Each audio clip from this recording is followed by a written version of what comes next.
There's a good chance that California's Assembly Bill 5 is going to pass. How is Uber going to beat it?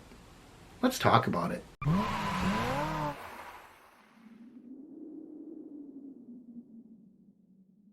Welcome everyone, Mark here from UberHints. Before we get started, if you are not already subscribed to this channel, please subscribe now and ring that bell icon so you know when I post new videos. We have been talking a long time about California's Assembly Bill 5.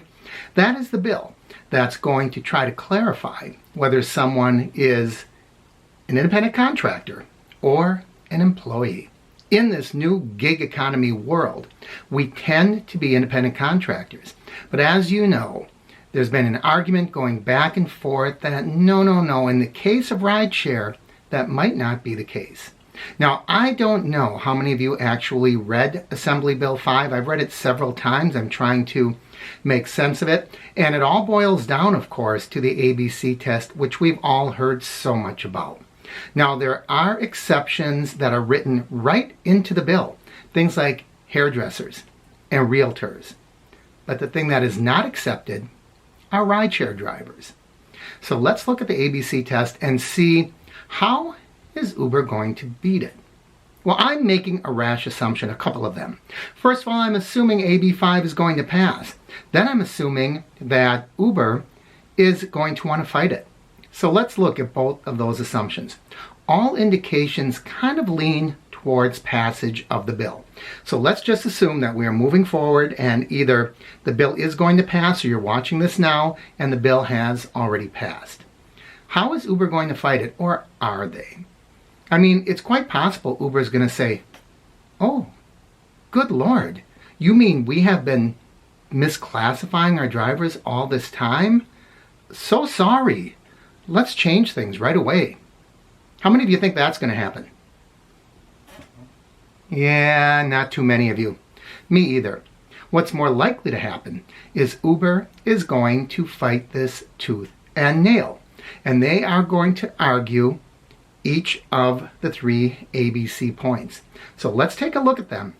I'm going to tell you what I think Uber is going to say in regards to each of these points. And as always, I'm going to encourage you to leave your comments down below and you tell me what you think. Maybe I'm wrong. Maybe you think that as soon as that bill passes, Uber is going to right away send out all the employment forms to make sure that they're in alignment. Okay, point number one, I guess we can call this A. The worker is free from control and direction of the hiring entity in connection with the performance of the work, both under the contract for the performance of their work and in fact. So, how much control does Uber have? Now, it's argued that Uber has all kinds of control over us, and they really do.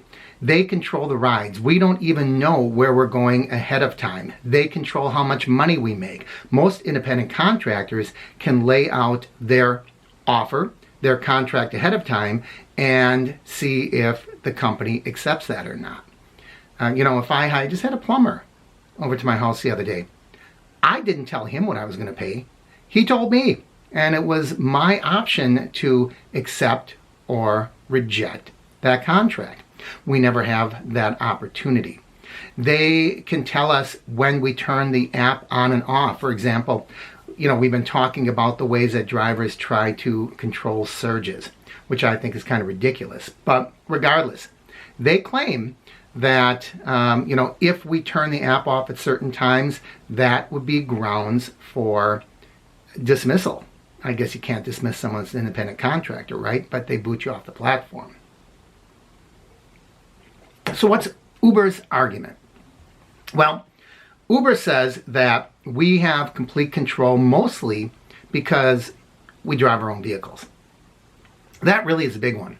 And the second big one that they say is we can determine when we drive or not. We set our own hours. So that's how they're going to argue. That's what they've been arguing up to this point. They're going to continue to argue that. Why would they change? If they think that's valid, why would they change? So when they talk about control and direction, they're going to say, we don't have control. I can't tell them when to get in their car and drive. But what do? They tell us what kind of car we can use. They tell us what condition it has to be in. They tell us all kinds of things. right? I talked about one of our viewers here that tapped a mailbox, and they immediately took her off the platform until such time that they could confirm that the vehicle was the condition that they wanted before they would let her drive. Does that sound like they are controlling or not?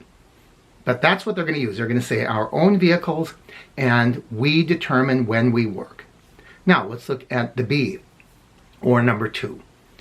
The worker performs work that is outside the usual course of the hiring entity's business. Now, this is huge. This is massive. Uber has been building up to this for a long, long time.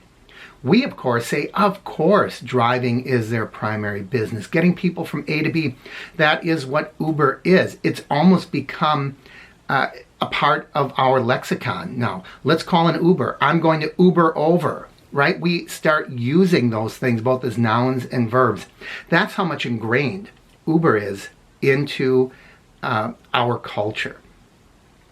What Uber is going to try, this is my kind of prediction. Uber is going to say, because they have already, they're going to say, no, we're not a transportation company. We are a technology company. We make apps. We are developing autonomous cars. We're developing flying cars. We are basically a Ticketron, right? A Ticketmaster. We are, selling now through our app tickets to mass transit buses and subways, because they're doing that in some areas. They're making inroads. So what they're going to do is they're going to claim that that is outside the usual course of hiring, because what they do is they develop technology for all kinds of areas. It's not limited to driving. That's my prediction. That's what I think they're going to do to fight it. And number 3, the worker is customarily engaged in an independent established trade, occupation, or business of the same nature as the work performed. Let me back up to 2, because 2 and 3, or B and C, both kind of merge here a little bit, I think. And that is, the worker performs work outside the usual course. So if we're talking about a plumber, an electrician, a painter, an entertainer that all contract with you, you can say, yeah, my business is not painting. When I need painting done at my house, at my company, I hire someone. My business is not a plumber. My business is not entertainment, so I will hire someone to entertain at a Christmas party. Those are all independent contractors. So it's kind of the same thing with the C, or number 3. The worker is customarily engaged as in an independent established trade or occupation. I am a electrician that you are bringing in. I am an entertainer that you're bringing in. I'm a plumber that you're bringing in. That is the same nature as the work performed. In other words, I am a plumber, but I'm not just a plumber for you. Right? I'm a plumber. Now, this is my interpretation. This is how I'm reading this. It reads, the work is customarily engaged in an independent established the worker, is customarily engaged in an independent established trade, occupation, or business of the same nature as the work performed. So I do plumbing. I do electrical work. I do carpentry. I tell jokes. I'm a stand-up entertainer that you bring in. So those are the things that they're going to look at. They could argue, well, wait a minute. These drivers, they don't just drive for us. They drive for Uber. They drive for Lyft. They drive for Zoom. They drive for hop, skip, drive straight to jail. They could, claim, yeah, of course they're independent contractors because they are not working exclusively for us. The worker is customarily engaged in an independently established trade. I'm a driver. Or business of the same nature as the work performed. I drive for you, I drive for him, I drive for him. So that's what Uber is going to claim there.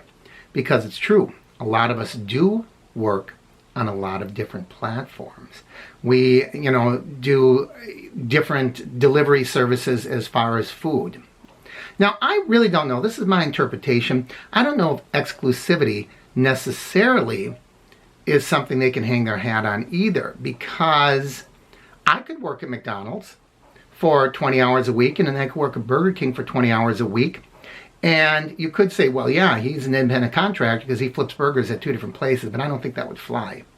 However, I kind of think that that is what Uber is going to do. So They say that the biggest thing that's happening here is number 2. The worker performs work outside the usual course of the business. How in the world are they going to defend against that? You know, I think that's how they're going to do it. But that seems to be the biggest change in Assembly Bill 5. And I really suspect that they are working so hard. And I've been asking all of you, you know, why do they think that there's going to be flying cars? Why do they think that there are going to be self-driving cars? Maybe they don't. Maybe they know is as much of a scam as everybody else, but it's the way of establishing themselves, not as a taxi service, but as a technology-driven company. I don't know. That's the way I see it. I do not think that passage of this bill is going to cause Uber to roll over and play dead. I think Uber is going to fight this tooth and nail. They are going to bite and they are going to scratch and they are going to hire hordes of attorneys. And I think they're going to do everything they can. They're going to keep going business as usual until they are independently taken, you know, because this is not aimed directly at Uber, right? So until they are the ones that actually are facing that Supreme Court decision, I don't see them as, you know, giving up the fight too easily. Maybe I'm wrong. Maybe Uber, as soon as that bill changes, man, instantly that whole situation in California is going to change. I don't think so. I think we're in this for the long haul. But we all have different opinions. I'd like to hear yours. Please leave it down below. As always, I encourage you to like and share the videos. If you haven't already, please subscribe. Ring that bell icon so you know when I post new videos. Thanks for watching, everyone. I'm Mark with UberHints.